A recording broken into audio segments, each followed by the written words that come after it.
I love the Pictorialists, the first photographic artists. Let's put together a replica of an Elvin Coben London shot digitally.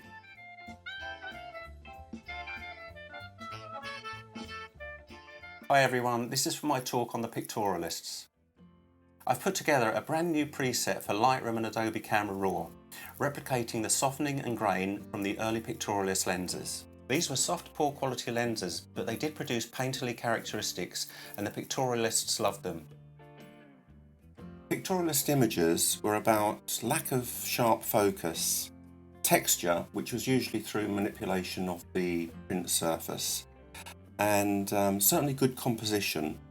But the lenses also did have some attributes of halation where the highlights would spread, which I quite liked.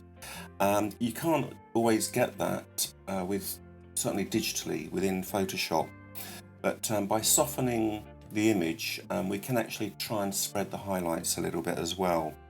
Very well known for his London shots, Elvin Coben, but also one of the first abstract photographers in the early 20th century.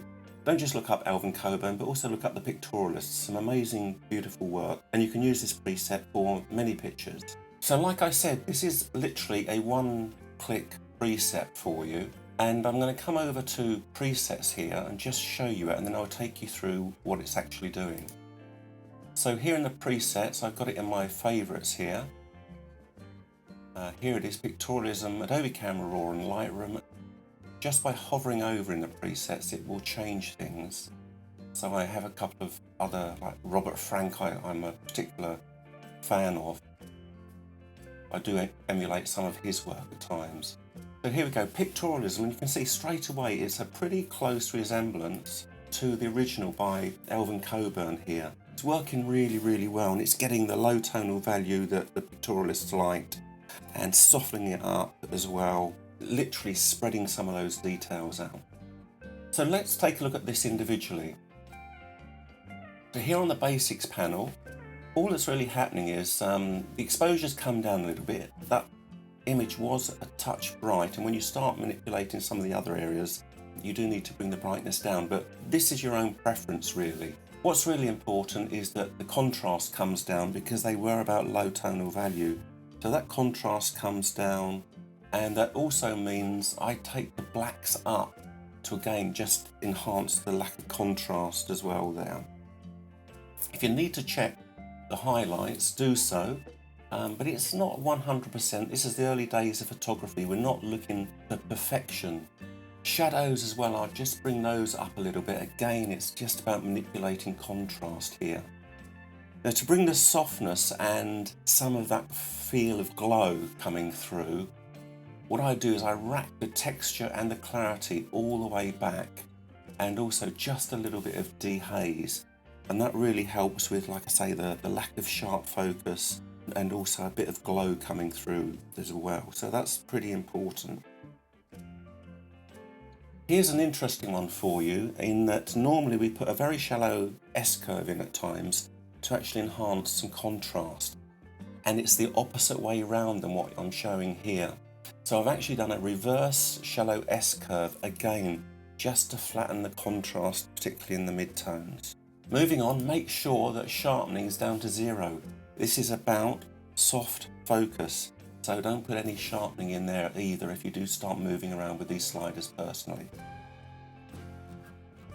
Split toning, this I've kind of like matched fairly close to the image on the left, but you know, these images from the internet, they're not always that accurate, so go with something that you particularly like, and you know, this is working for me here. And you can play around with the highlights and shadows with the toning and how much saturation you want with those. But this works pretty well, I think, considering we're looking at a Coben shot here. Going over to effects, this is where you put the grain in, and depending on your crop and also maybe your sensor size, you may want to change this a little bit. And generally it's about changing the size of the grain and the roughness and get something that you're really happy with. I could take this even more compared to this picture over here on the left, but again, this is a reproduction and I think this is working a lot nicer. And that's really it on those sliders. So I'm going to take you back over to the presets here and take you through making a preset and how you load the preset in. This preset is available as a download, so take a look down below in the details. There's a link there, download it, and I'll show you now how to actually bring that into Photoshop and Lightroom. So once you've made some variations in an image and you quite like that styling, keep everything as it is, go over to presets, and then down in the bottom right here, tucked away, not everyone always sees this, click on new preset.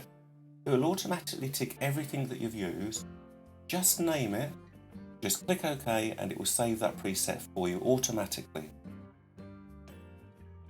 Now once you've downloaded the preset, come up to this dialog here and click on Load Settings. Find where your preset is,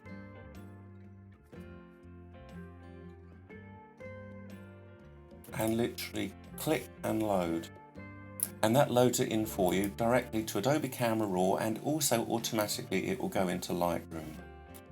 If I move down here, and you'll see there's the preset coming in. So that preset is free, do download it. I hope you enjoy it. A very quick way to emulate the Pictorialist styling.